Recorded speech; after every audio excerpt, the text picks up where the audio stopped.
Violence against Indigenous women is a pandemic. International experts recognize that Indigenous women suffer disproportionate rates of discrimination, violence, and murder because of their gender and because they are members of Indigenous peoples and communities. This violence significantly impairs and precludes enjoyment of their other human rights, and it stands as a main challenge to achieving gender parity.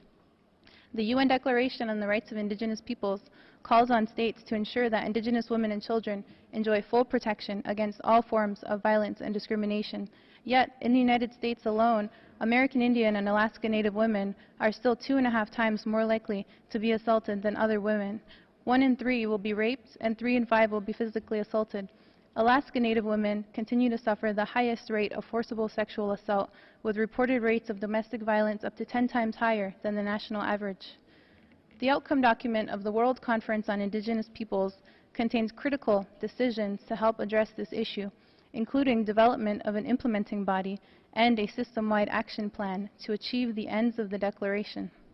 We recommend that both pay particular attention to the rights of Indigenous women and children, and that Indigenous women, including their representatives and institutions, be fully involved in developing the implementing body and action plan.